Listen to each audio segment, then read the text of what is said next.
नमस्कार, मैं आमिर और आप देख रहे हैं डेमोक्रेटिक चरखा।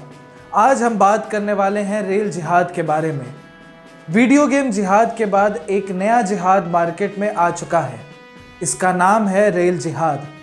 वीडियो के अंत तक आपको इस जिहाद के बारे में पूरी जानकारी मिल जाएगी।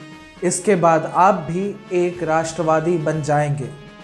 23 बोगियों वाली नॉर्थ ईस्ट एक्सप्रेस दिल्ली के आनंद विहार टर्मिनस से सुबह 7:40 में निकलती है।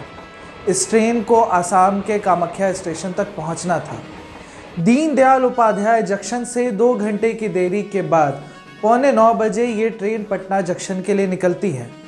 ट्रेन 9:35 पर बिहार के बक्सर में रघुनाथपुर स्टेशन पहुंचती है। तभी ट्रेन के 6 डिब्बे पटरी से उतर जाते हैं। पटरी से उतरने में AC 3 के 2 कोच, स्लीपर के 4 कोच शामिल हैं। इस हादसे में अभी तक 100 से अधिक यात्री घायल हो चुके हैं और सरकारी आंकड़ों के अनुसार 4 लोगों की मौत भी हो चुकी है। इससे पहले जब हम लोग वीडियो में आगे बढ़े, इससे पहले आप सुनिए कि इस ट्रेन में मौजूद गार्ड का क्या बयान है। ट्रेन नॉर्मल स्पीड से चल रही थी। मैं बैठकर अपना कुछ कागजी काम कर रहा था।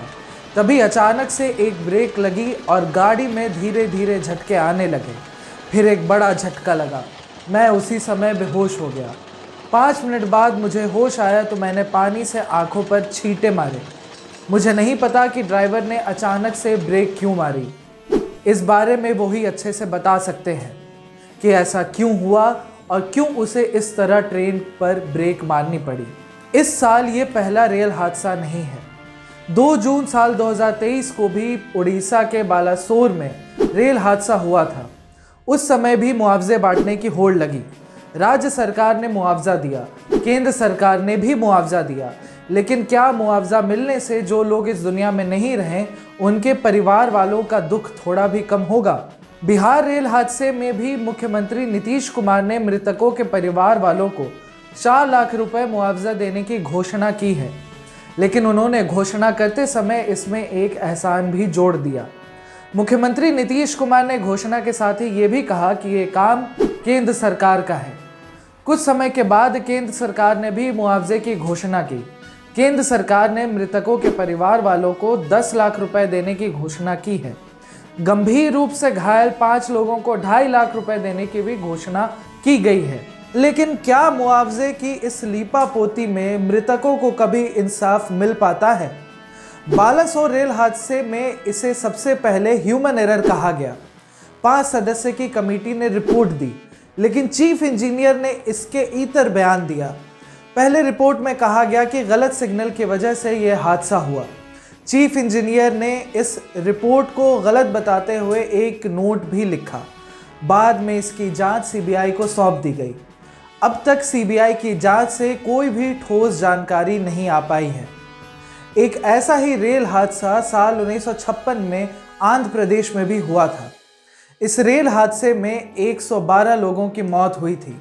इस समय देश के रेल मंत्री थे लाल बहादुर शास्त्री। उन्होंने तत्काल रूप से अपना इस्तीफा प्रधानमंत्री नेहरू को सौंप दिया, लेकिन उस समय प्रधानमंत्री ने शास्त्री जी का इस्तीफा नामंजूर कर दिया था। कुछ महीने के बाद नवंबर 1956 में तमिलनाडु में एक और रेल हादसा हुआ। इस हादसे में 144 लोगों की मौत हो गई। इस बार शास्त्री जी ने अपना इस्तीफा दिया, जिसे पंडित नेहरू ने भी स्वीकार किया।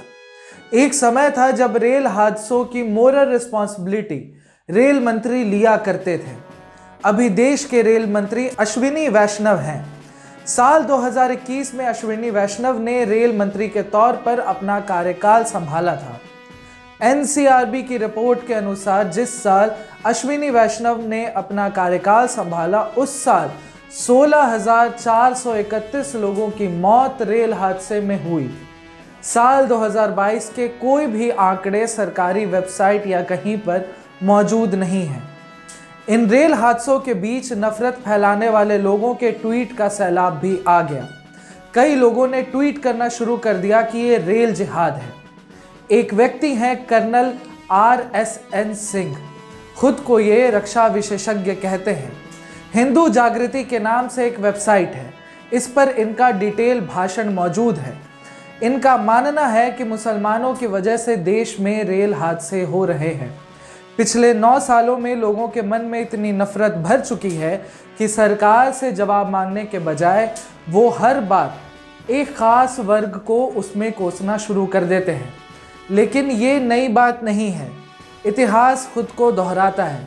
ये सारी चीज़ें जर्मनी में हिटलर के दौर में पहले भी हो चुकी हैं। सरकार भी यही चाहती है कि हर दुर्घटना और हर प्रशासनिक चूक के लिए उनसे कोई सवाल ना करे, बल्कि एक ख़ास वर्ग को कोसता रहे और इसके बाद वो आराम से चुनाव भी जीत जाए। आपको ये पूरा वीडियो कैसा लगा, आप हमें कमेंट करके ज़रूर बताएं। साथ ही अगर आप चाहते हैं कि हम लोग इस तरह की जानकारी आप तक पहुंचाते रहे तो इसके लिए हमें आपके सपोर्ट की ज़रूरत है और आपको अपना सपोर्ट दिखाने के लिए हमारे चैनल को सब्सक्राइब करना है। फेसबुक, इंस्टाग्राम और ट्विटर के लिंक हमारे डिस्क्रिप्शन में दिए गए हैं, आप उन अकाउंट्स को भी फॉलो करें और इस तरह की खबरों को पढ़ने के लिए आप हमारी वेबसाइट पर भी ज़रूर जाएं। धन्यवाद।